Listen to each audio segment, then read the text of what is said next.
Fala, galerinha do sexto ano. Hoje, em nossa aula, nós vamos dar continuidade aí ao conteúdo sobre a hidrografia do nosso planeta, né? Então, nós vimos na última aula que quando a gente fala de hidrografia, nós estamos falando de toda essa camada das águas do nosso planeta, né? E a gente falou na última aula sobre as águas continentais. Falamos dos rios, dos lagos, das formas, né, das partes do rio. E hoje, na nossa aula, nós vamos falar sobre as águas oceânicas, né? O slide deu uma travadinha aqui. Não quer passar? Ah, agora passou. Nós vamos falar sobre as águas oceânicas, ou seja, as águas que são compostas aí pelos mares e oceanos. E aí vocês podem perguntar, professora, mas mar e oceano é diferente? Sim, né? Existe uma diferença entre o que a gente chama de mar, como, por exemplo, aqui na imagem, o Mar Vermelho, entre a África e a Ásia, propriamente o Oriente Médio aqui e a África aqui, e o que a gente chama de oceano. Aqui na imagem está aparecendo o Oceano Índico, né? O que diferencia esses dois?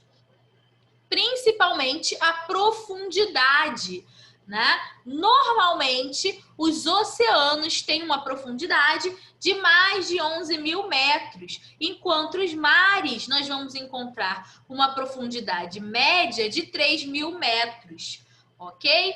Claro que isso pode variar. Eu posso ter uma profundidade maior do que 3 mil metros no mar e posso ter uma profundidade menor do que 11 mil metros no oceano. Mas, em termos de definição e regra, né, nós vamos estabelecer que os mares normalmente têm uma profundidade até uns 3 mil metros e os oceanos têm uma profundidade até uns 11 mil metros, né? A mais de 3 até 11 mil metros. Outra característica que diferencia eles é a extensão e a circulação das águas. Normalmente, os oceanos possuem uma extensão muito maior. Essa imagem nem está mostrando todo o Oceano Índico, mas vocês podem reparar que a extensão do Oceano Índico ela é muito maior do que a extensão do Mar Vermelho. Então, a extensão diferencia essas duas categorias também, né? Mar e oceano, tá? E a circulação das águas. Obviamente, nos oceanos, a circulação das águas, as correntes marítimas, têm velocidades e intensidades muito diferentes do que numa região de mar, tá? Então, essas são as principais diferenças entre essas duas águas oceânicas, né? Entre mar e oceano. Bom, agora falando um pouquinho dos oceanos, né?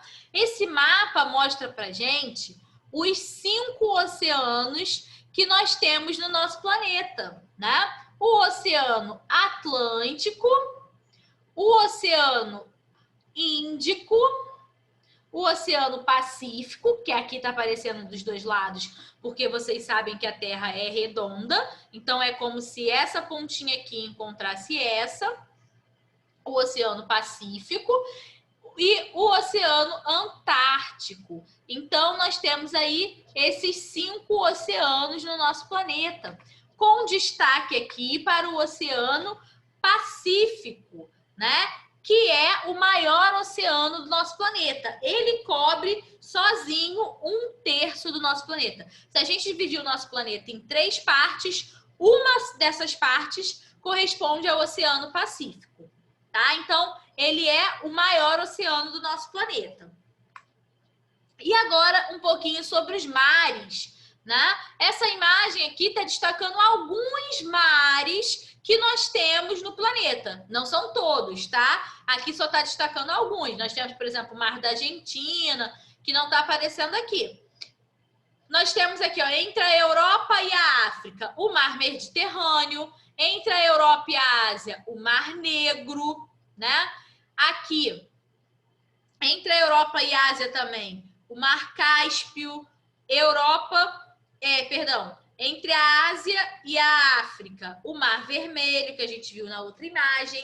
Aqui, ó, fazendo limite com a Ásia, o Mar de Omã, o Mar da China, o Mar do Japão, Mar de Bering, né? Ou seja, nós temos alguns mares no nosso planeta, tá? Esses são só alguns que a imagem está destacando aqui para vocês. Mas tem mais curiosidades sobre os mares, né? Que nós podemos ter 3 tipos de mar. Podemos ter o mar fechado, o mar interior e o mar aberto. O mar fechado é aquele que não tem saída para o oceano. Vocês podem perceber que aqui não tem nenhuma saída para o oceano.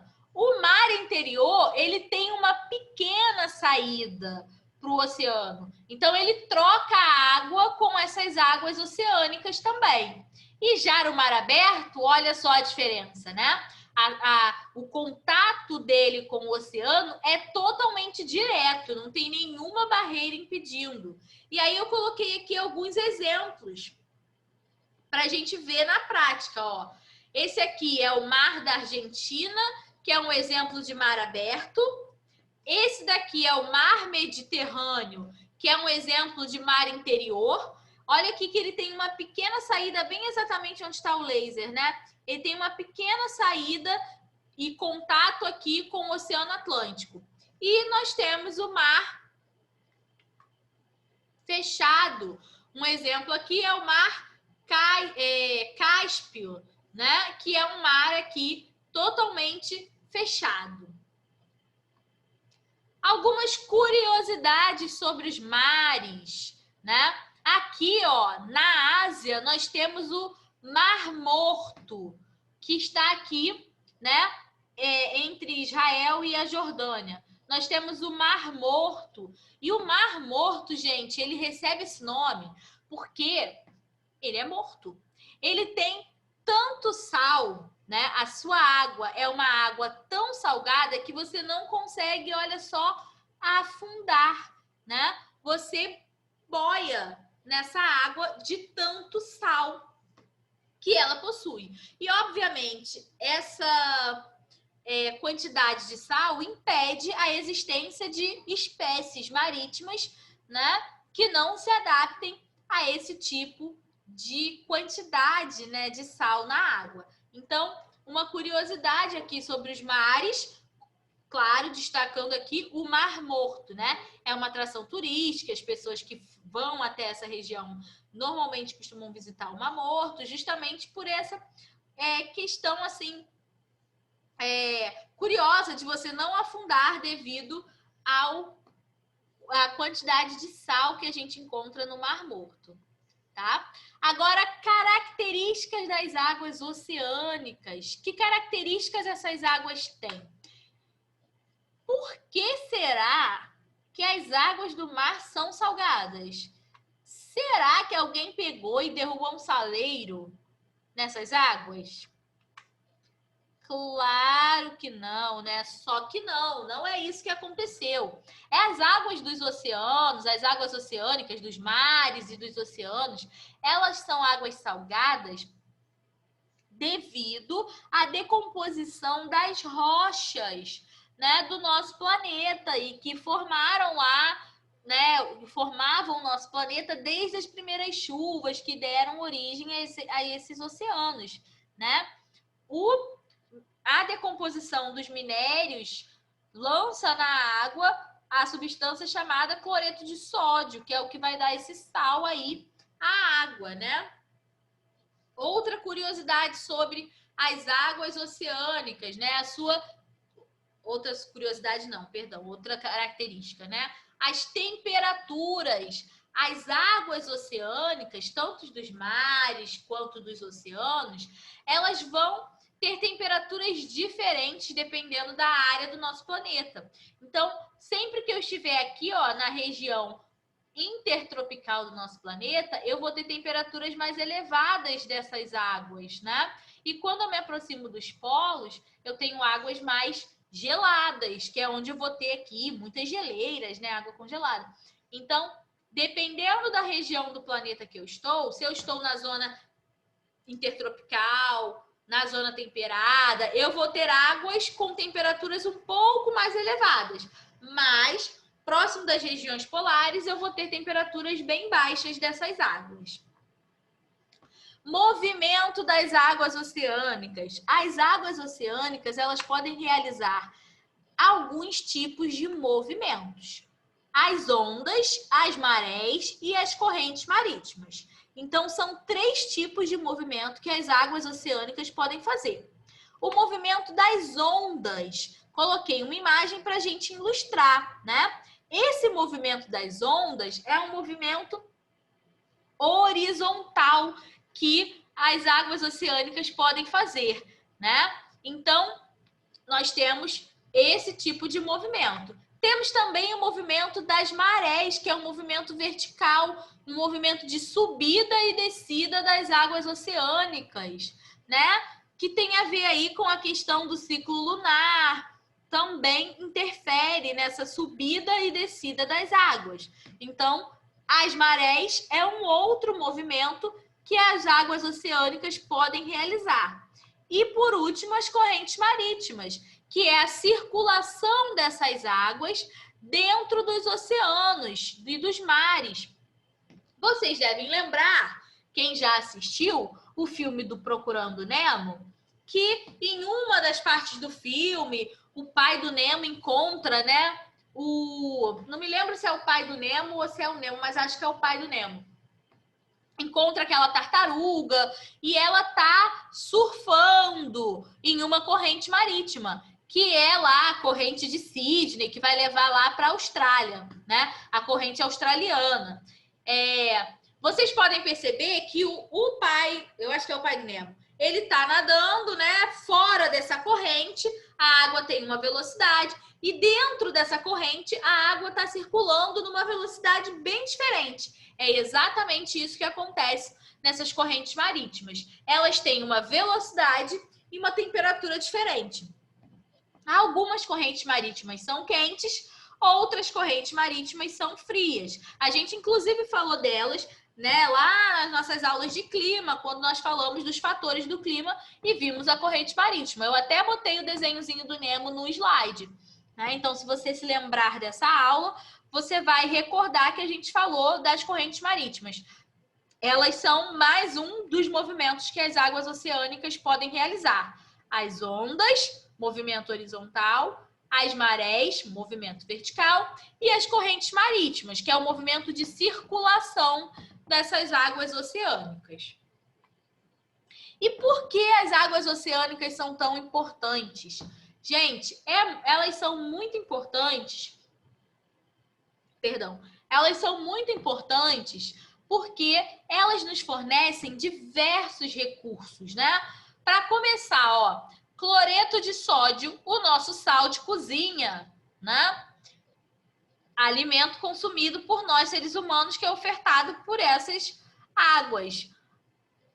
Petróleo, né? A extração de petróleo nas plataformas de petróleo, né? Instaladas aí nas águas oceânicas, tanto nos mares quanto no oceano propriamente dito.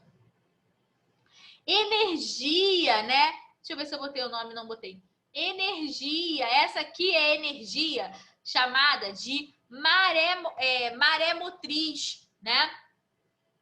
Que é a energia gerada através do movimento das ondas. Então, as ondas fazem movimentar essas turbinas e elas produzem energia. Então, uma energia mais limpa que pode ser produzida por esse tipo de água, né? Das águas dos oceanos e dos mares. Nós também temos, aqui a gente poderia estar falando de alimentos, né? Que essas águas fornecem para a gente. Mas a gente está falando aqui, propriamente, de uma substância chamada quitina, que é retirada aqui dos crustáceos e serve para tratamento de queimaduras de queimaduras na pele, né? Que é a retirada dos crustáceos, dessa casquinha dos crustáceos.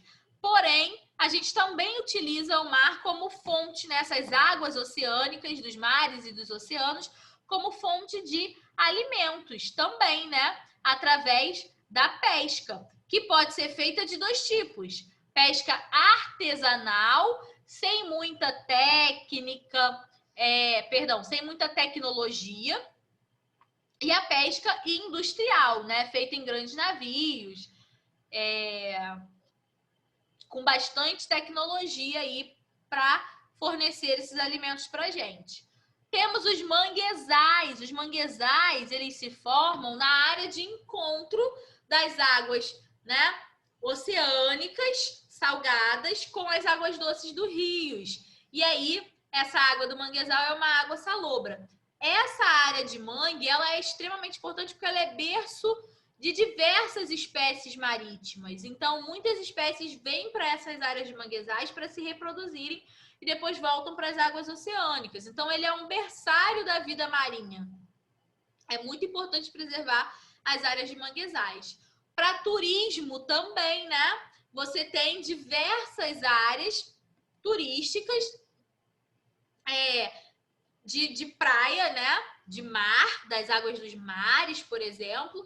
Então, aí eu coloquei aqui como exemplo Maragogi, em Alagoas, que é um destino turístico, e também para cruzeiros, nas águas já oceânicas propriamente ditas, né? Embora haja cruzeiros nos mares também. Há cruzeiros, por exemplo, pelo mar Mediterrâneo. Então, também é uma fonte aí de utilização dessas águas oceânicas. E por isso é muito importante preservar, né, gente? Para evitar que imagens como essas aconteçam. Se a gente destrói essa vida, olha quanta coisa a gente vai perder se a gente destruir por completo as águas oceânicas, dos mares e dos oceanos. E olha o impacto, né? Nos bichinhos com óleo derramado, com lixo preso. Então, é muito importante a preservação desses ambientes. Galera, a gente aqui chegou ao finalzinho da nossa aula. Eu não vou passar exercício hoje para vocês aqui na aula, tá? Na próxima aula, eu deixo uma lista de exercício para a gente realizar, tá bom? E aí a gente vai ter uma aula ao vivo na sequência, não necessariamente na semana que vem, mas na sequência, para que a gente possa tirar as dúvidas que porventura tenham ficado dos exercícios, do conteúdo que a gente já tiver visto até a ocorrência dessa aula, tá bom? Então, muito obrigada pela atenção de vocês. Qualquer dúvida, posta lá na agenda e a gente se encontra na próxima aula. Tchau, tchau.